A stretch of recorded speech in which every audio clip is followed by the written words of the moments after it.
pick up one of the issues the President's been talking about recently, and we actually worked on this more than a year and a half, almost 2 years ago, and that was the tax policy. At the outset, I talked about policies, tax policies being one of them.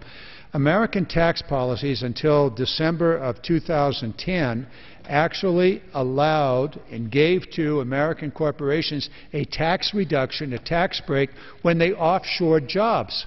Send a job overseas and reduce your taxes. Hello? How could that be?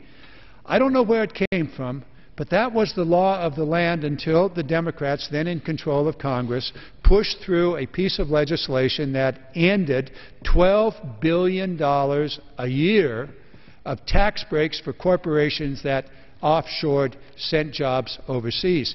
I will just note, parenthetically, that not one Republican voted to end that extraordinarily damaging tax proposal that rewarded companies with lower taxes when they offshored jobs. Not one Republican voted to repeal that law. However, the Democrats stood together, the President signed that, and it is now the law. There's still about another $4, $5, maybe $6 billion of tax breaks that companies get when they offshore jobs.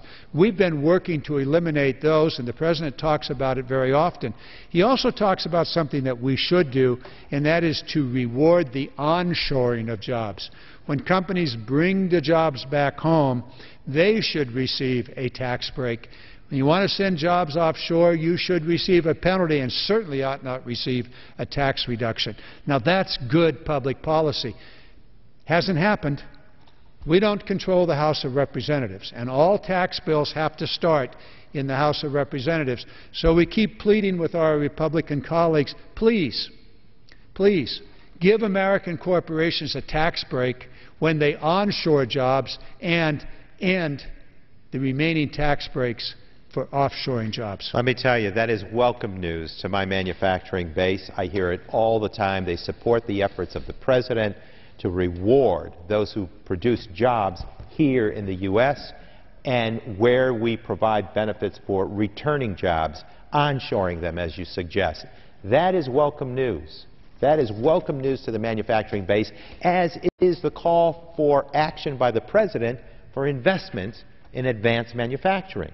And I know that to compete and compete effectively and to allow for job growth to come via the private sector base, we need to invest in that new day of manufacturing. It is not dead. I refuse to submit to this notion that manufacturing is dead in this country. It is alive, it is well, it needs to be retrofitted so as to be advanced in nature, in character, and let's get moving forward, and let's again reward those job creators, not paying people to offshore or send out of this nation. Our hugest export was jobs in the decade preceding this administration. You talk about reward and about tax policy, as was I, and let me give you another one, and I know that you and I are working on this together.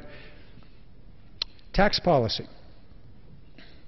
Right now, we Americans provide a tax credit, tax reduction, for those who put up solar programs or wind turbines.